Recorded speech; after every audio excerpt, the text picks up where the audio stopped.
Hello friends, आज की इस वीडियो में हम बात करेंगे सर्किट ब्रेकर के बारे में कि कौन कौन सी एप्लीकेशंस में हमें कौन कौन सा सर्किट ब्रेकर लगाना चाहिए। क्योंकि काफी सारे सर्किट ब्रेकर होते हैं जैसे कि एमसीबी, एमसीसीबी, आरसीसीबी, ईएलसीबी और आरसीबीओ।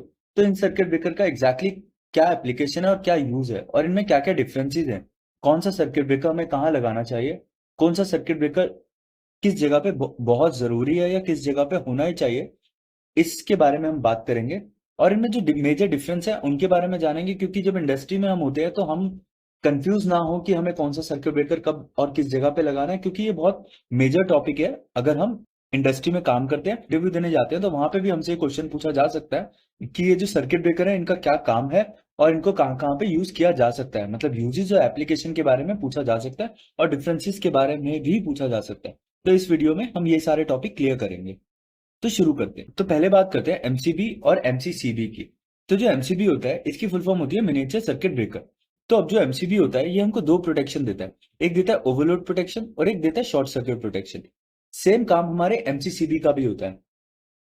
जो एमसीबी होता है और जो एमसीसीबी होता है इनमें जो एक डिफरेंस होता है वो ये होता है कि जो एमसीबी होता है जो मैक्सिमम रेटिंग होती है वो होती है 63 एम्पेयर तक, जो जनरली मार्केट में मिलती है।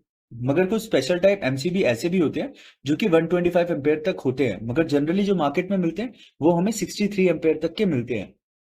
एमसीबी पे हमको कुछ इस तरह का साइन देखने को मिलेगा जैसे कि आपको यहाँ पे देखने को मिल रहा है। तो जो ऊपर वाला सिंबल है इसका मतलब है शॉर्ट सर्किट। मतलब ये जो एमसीबी है ये हमको शॉर्ट सर्किट प्रोटेक्शन देती है। नीचे आपको दिखेगा कुछ ऐसा साइन, ये हमें ओवरलोड प्रोटेक्शन देता है। और ये साइन हुआ ब्रेकर का। मतलब इस एमसीबी में हमें दो प्रोटेक्शन देखने को मिल रही है, एक शॉर्ट सर्किट प्रोटेक्शन और एक ओवरलोड प्रोटेक्शन। तो एमसीबी जो हमारी होती है वो हमें शॉर्ट सर्किट प्रोटेक्शन और ओवरलोड प्रोटेक्शन देती है। वहीं पे अगर हम एमसीसीबी की बात करें तो सेम एमसीसीबी भी हमें शॉर्ट सर्किट और ओवरलोड प्रोटेक्शन देती है। मगर एमसीसीबी जो आती है वो आती है हायर रेटिंग के लिए। मतलब अगर 1000 एम्पेयर रेटिंग के लिए या 3200 एम्पेयर रेटिंग के लिए जो स्टैंडर्ड आपको मार्केट में मिलता है वो 1000 एम्पेयर तक की रेटिंग में मिल जाता है। मगर कुछ स्पेशल टाइप होते हैं जो 3200 तक के भी आपको एमसीसीबी मिल जाएंगे। जो एमसीसीबी की रेटिंग होती है वो 16 एम्पेयर से 1000 एम्पेयर रेटिंग तक की भी होती है, मगर कुछ स्पेशल टाइप एमसीसीबी होते हैं जो 32 एम्पेयर तक की रेटिंग में भी जाते हैं। एमसीसीबी में जो एक डिफरेंस होता है उसमें यहाँ पे एक स्विच होता है जिससे हम जो एम्पेयर रेटिंग है वो हमें चेंज करने का ऑप्शन मिल जाता है। मतलब जैसे अगर आप इस एमसीसीबी में देखेंगे तो यहाँ पे आपको दिखेगा 100 एम्पेयर लिखा है और दूसरी साइड पे 70 एम्पेयर लिखा है। तो मतलब तो हम 100 एम्पेयर से 70 एम्पेयर में जितनी हमें एम्पेयर रेटिंग चाहिए उस एमसीबी की एप्लीकेशन के हिसाब से हम कर सकते हैं। ये कुछ सिंबल्स हैं, इसकी आप स्क्रीनशॉट ले लीजिए। ये आपको इंडस्ट्री में अगर आप काम करें तो आपको बहुत काम आएगा। आगे बढ़ते हैं आरसीसीबी के बारे में। तो आरसीसीबी का जो बेसिक वर्किंग प्रिंसिपल होता है वो होता है किरचॉफ लॉ के ऊपर। मतलब जितना करंट जा रहा है और जितना करंट आ रहा है उसका जो सम होगा वो जीरो होना चाहिए। अगर इनकेस उसका सम जीरो नहीं होता है तो जो हमारी आरसीसीबी है वो ट्रिप हो जाएगी। आरसीसीबी का जो ये मॉनिटर कर रहा होता है कि कितना करंट जा रहा है और कितना करंट आ रहा है, वो डिवाइस होता है सीबीटी, उसे कहते हैं कोर बैलेंस करंट ट्रांसफॉर्मर। तो अगर हम आरसीसीबी की फुल फॉर्म देखें, रेसिडुअल करंट सर्किट ब्रेकर, तो रेसिड्यू का मतलब होता है किसी वस्तु के मुख्य भाग के प्रयोग में आने के बाद। मतलब अगर हमारे सर्किट में कहीं पे भी लीकेज करंट होता है तो हमारी आरसीबी ट्रिप हो जाएगी। तो हमारा जो मुख्य भाग हुआ वो हुआ हमारा लीकेज। और उसके बाद जो बचा हुआ करंट जब हमारा आरसीबी में आता है और आरसीबी सेंस करता है कि इम्बैलेंस हो गया, तब हमारी जो आरसीबी है ट्रिप हो जाती है। अब जो हमारी आरसीबी है वो मेजरली यूज होती है लीकेज करंट के लिए। मतलब इससे हमें इलेक्ट्रिक शॉक प्रोटेक्शन मिलती है। एमसीबी से हमें प्रोटेक्शन मिलती है ओवरलोड और शॉर्ट सर्किट प्रोटेक्शन, जो कि हमें आरसीबी से नहीं मिलती है। और जो आरसीबी से प्रोटेक्शन मिलती है हमें इलेक्ट्रिक शॉक प्रोटेक्शन, वो हमें एमसीबी से नहीं मिलती है, क्योंकि आरसीबी ट्रिप होता है लीकेज करंट पे। और जैसे ही हमारी बॉडी से लीकेज करंट फ्लो होने लगता है तभी आरसीबी सेंस करती है कि करंट इम्बैलेंस हुआ है और आरसीबी हमारी ट्रिप हो जाती है।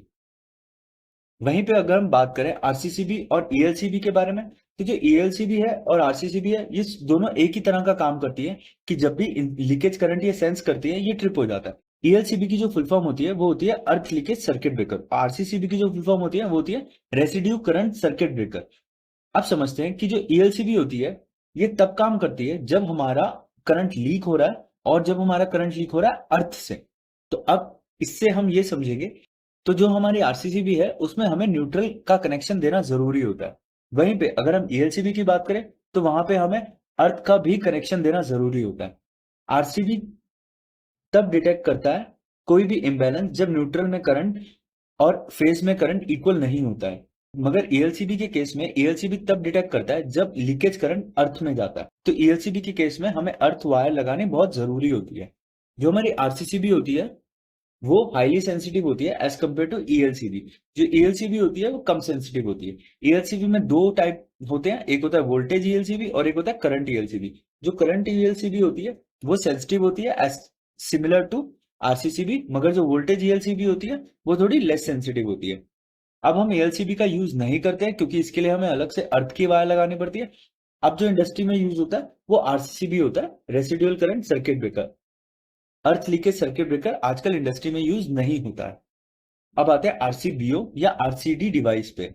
आरसीबीओ की फुल फॉर्म होती है residual current operated circuit breaker, इसको आरसीडी भी कहते हैं।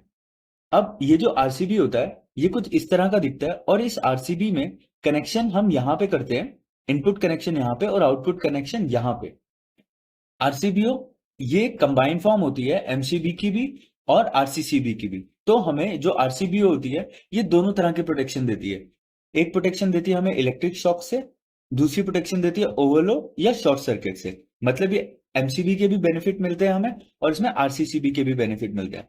मार्केट में जनरली आरसीबीओ इतना ज्यादा यूज नहीं होता है जितना ज्यादा यूज होता है एमसीबी और आरसीसीबी, क्योंकि इन दोनों को अगर हम कनेक्ट करेंगे तो हमें आरसीबीओ के बेनिफिट मिल जाते हैं। आरसीबीओ थोड़ा सा महंगा डिवाइस है एज कम्पेयर टू आरसीसीबी और एमसीबी। एज कंपैरिजन देखा जाए तो एमसीबी बहुत सस्ता डिवाइस है, मगर अगर हम इंडस्ट्री में आजकल बात करें क्योंकि इतनी सेफ्टी हमें चाहिए होती है तो हम प्रेफर करते हैं आरसीबी को साथ में लगाना।